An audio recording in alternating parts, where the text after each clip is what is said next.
Shalom Bapak Ibu Saudara-saudara yang dikasihi Tuhan. Kembali lagi bersama saya Pendeta Muda Stephen Situmorang. Dalam kesempatan kali ini kita akan kembali untuk belajar sekolah sahabat kita. Tetapi sebelum kita belajar, kita berdoa bersama-sama. Bapa kami dalam surga, pimpin kami ya Tuhan supaya kami lebih memahami apa yang Engkau harapkan di dalam kehidupan kami masing-masing. Dalam nama Yesus Kristus kami berdoa. Amin.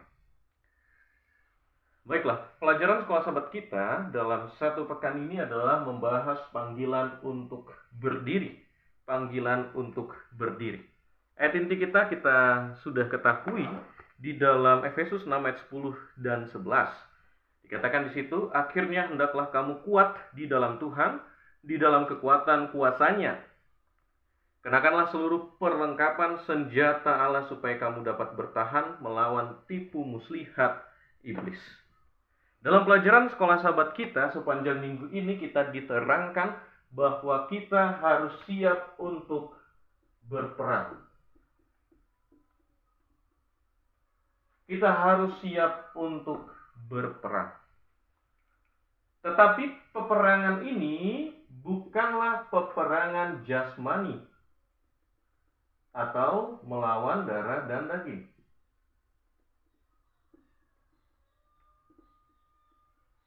Namun peperangan ini adalah peperangan rohani. Yang dihadapi adalah roh jahat, atau kita kenal dengan iblis dan kawanannya. Di dalam peperangan ini kita harus mempersiapkan diri. Bagaimana kita mempersiapkan diri? Itulah dengan perlengkapan senjata Tuhan. Senjata ini kita ketahui di dalam sekolah sahabat kita ada ketopong, ada baju zirah, ada perisai, ada pedang, ada kasut atau sepatu. Sehingga mengajarkan kita bahwa hal-hal yang tadi atau benda-benda yang tadi bukanlah secara badani atau bukanlah secara harfiah, tetapi itu adalah simbol. Dan kita ketahui bahwa perlengkapan senjata itu adalah, kita lihat di sini, ketopong keselamatan. Kemudian ada ikat pinggang kan kebenaran. Selanjutnya kita juga dipersiapkan dengan keadilan, baju zirah yaitu keadilan. Kemudian kita juga harus dipersiapkan dengan kaki kasut kerelaan menginjil. Dan selanjutnya adalah perisai iman.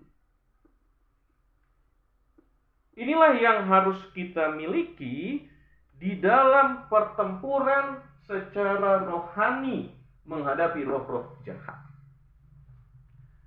Pelajaran sekolah sahabat kita dijelaskan di situ bahwa setiap pertempuran yang terjadi pada bangsa Israel, entah itu pada saat keluar dari Mesir dalam perjalanannya menuju Kanaan, pada saat zamannya Nehemia mereka menghadapi pada saat itu pembangunan dan akan diserang. Begitu pula zamannya hakim-hakim, hanya sedikit orang melawan lebih besar lagi jumlahnya. Semuanya itu peperangan dimenangkan oleh karena penyertaan Tuhan. Jadi Tuhan sajalah yang dapat memenangkan pertarungan secara jasmani. Tetapi di dalam pertarungan rohani juga harus ada penyertaan Tuhan. Bukan hanya jasmani saja, tetapi secara rohani. Menghadapi pencobaan, menghadapi setan, penguasa-penguasa memerlukan penyertaan Tuhan. Memerlukan kuasa Tuhan. Dan di dalam pelajaran sekolah sahabat kita dijelaskan bahwa peperangan rohani ini harus dikuasai dengan Roh Kudus. Roh Kuduslah yang menyertai kita, dalam artian bahwa 3 oknum dalam kealahan itu atau Trinitas turut bekerja di dalam peperangan kita.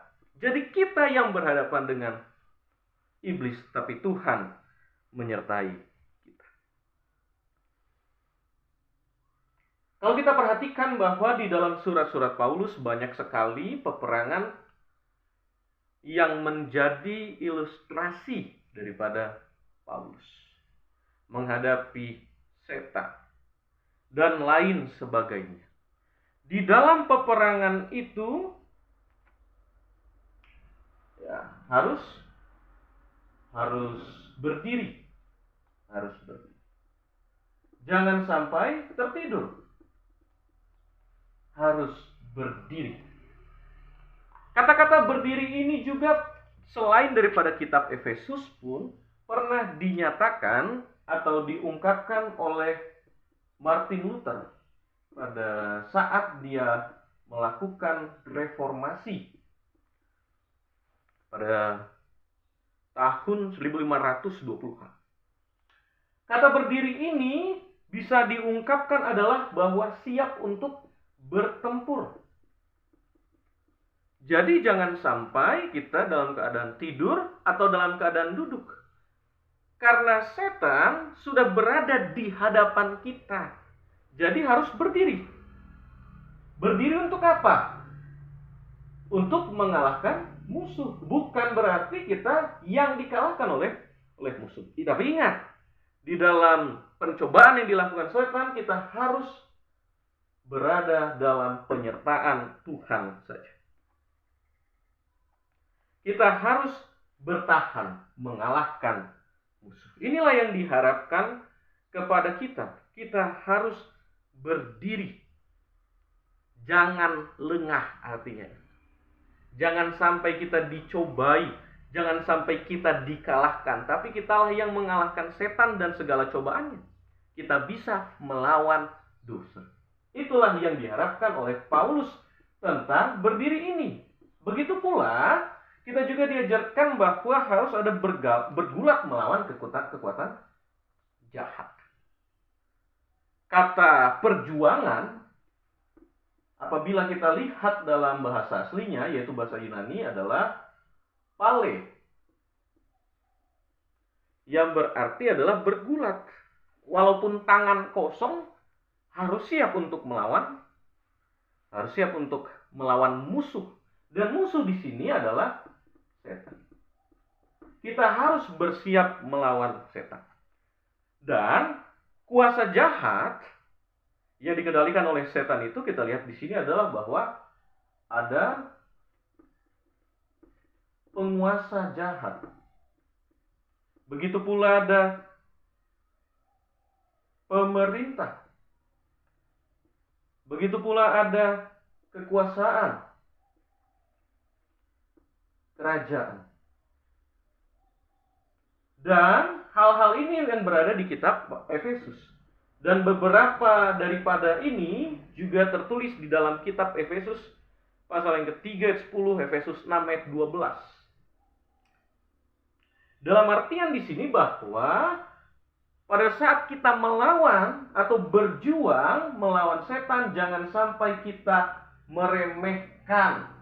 Sering sekali kita, oleh karena kita sudah menganggap kita dewasa rohani, kita akhirnya sombong secara rohani.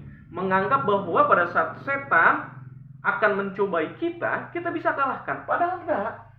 Kita jangan meremehkan setan sehingga kita lebih dalam lagi melakukan dosa. Tetapi yang harus kita lakukan adalah penyerahan sepenuhnya kepada Tuhan. Kalau kita perhatikan tadi bahwa gulat ini adalah menggunakan tubuh saja. Tidak ada senjata. Tetapi baiknya Tuhan, pada saat kita melawan musuh, kita sudah dipersenjatai. Dan kita harus miliki, kita harus klaim ini. Yaitu keselamatan, kebenaran, keadilan, menginjil, dan iman. Harus kita miliki bersama-sama. Jadi peperangan yang terjadi pada saat ini bukan hanya berhadapan dengan yang secara badani, tetapi lebih daripada itu, kita sedang berperang melawan kuasa jahat, yaitu setan. Bagaimana cara untuk mengalahkannya? Gunakanlah perlengkapan senjata Allah, sehingga kita tidak gampang untuk dikalahkan. Dalam artian di sini, jangan sampai kita mudah untuk dicobai. Ingat, supaya kita memiliki kemenangan, kita harus berserah kepada Tuhan, sehingga kita lebih jarang lagi untuk melakukan dosa. Kita berdoa. Bapa kami dalam surga, pimpin kami ya Tuhan, supaya kami dapat memiliki perlengkapan senjata Allah. Kami dapat berdiri untuk melawan setan dengan kuasa-Mu saja ya Tuhan. Bantu kami ya Tuhan, supaya kami tidak melakukan dosa dalam kehidupan kami, dan selalu melakukan kebenaran. Di dalam nama Yesus Kristus kami berdoa. Amin. Kiranya Tuhan menyertai kita sepanjang hari Sabat ini.